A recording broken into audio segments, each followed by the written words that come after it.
అందుకే చెవిలో హోరు వస్తూ ఉంటుంది. చెవిలో శబ్దాలు వినపడుతూ ఉంటాయి. బయట ఎలాంటి చప్పుడు ఉండదు, కానీ ఏదో ఒక మోత మోగుతున్నట్లుగా వినిపిస్తూ ఉంటుంది. ఒకసారి కాదు, నిరంతరం కూడా అదే గోల. ఇలా వేధించే సమస్యనే టినిటస్ అంటూ ఉంటారు. ఇది పెద్దవాళ్లలో ఎక్కువగా కనపడేటువంటి అవకాశం ఉంది. ఏదో చెవిలో పేపర్ నలుపుతున్నట్లుగా శబ్దాలు రావటం, టిక్కు టిక్కుమని గడియారం ముళ్ళు తిరుగుతున్నట్లుగా శబ్దం రావటం, సముద్రపు హోరులాగా రావటం, లేకపోతే గుయ్ గుయ్యమని రావటం, లేకపోతే రింగింగ్ శబ్దం వినిపించటం, అలారం మోగుతున్నట్లుగా శబ్దాలు రావటం, లేకపోతే బుసలు కొడుతున్నట్లుగా శబ్దాలు రావటం, ఇంకా అనేక రకాల శబ్దాలు కానీ హోరు కానీ వినపడుతూ ఉంటుంది. ఈ సమస్య రావడానికి అనేక కారణాలు ఉంటాయి. చెవిలో గులిమి పెరిగిపోవటం వల్ల అలా రావచ్చు. అలాగే చెవిలో సంభవించేటువంటి ఇన్ఫెక్షన్ల వల్ల కూడా ఈ సమస్య రావచ్చు. కొన్ని రకాల మందులు వాడటం వల్ల కూడా ఈ సమస్య రావచ్చు అని చెప్పి తెలుస్తోంది.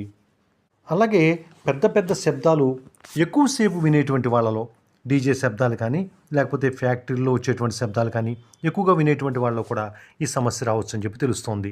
వినికిడికి సంబంధించినటువంటి వ్యవస్థలోని లోపాల వల్ల కానీ, లేకపోతే వినికిడి నరంలో లోపం తలెత్తినా కానీ ఈ సమస్య రావచ్చు. అరుదుగా అధిక రక్తపోటు ఉన్న వాళ్ళలో, మధుమేహం ఉన్నవారిలో, అలాగే థైరాయిడ్ సమస్యలతో బాధపడుతున్నటువంటి వాళ్ళలో, అలాగే ఊబకాయంతో ఉన్న వాళ్ళలో కూడా అరుదుగా ఈ సమస్య వచ్చేటువంటి అవకాశం ఉంది.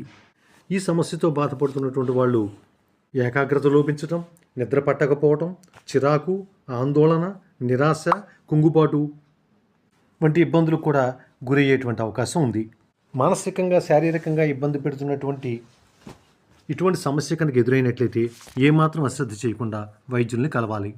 ఈ సమస్యతో బాధపడుతున్నటువంటి వాళ్ళు మద్యపానానికి దూరంగా ఉండాలి. అలాగే కాఫీ, టీ, కెఫిన్ కలిసినటువంటి కూల్ డ్రింక్స్ ఇటువంటి వాటికి దూరంగా ఉండాలి. వ్యాయామం చేయటం మంచిది. ధ్యానం, ప్రాణాయామం వంటి వాటి వల్ల కూడా మంచి ఫలితాలు ఉంటాయి. మానసిక ఒత్తిడికి దూరంగా ఉండాలి. చక్కటి సంగీతాన్ని వినటం కూడా మంచి ఫలితాలను ఇస్తుంది.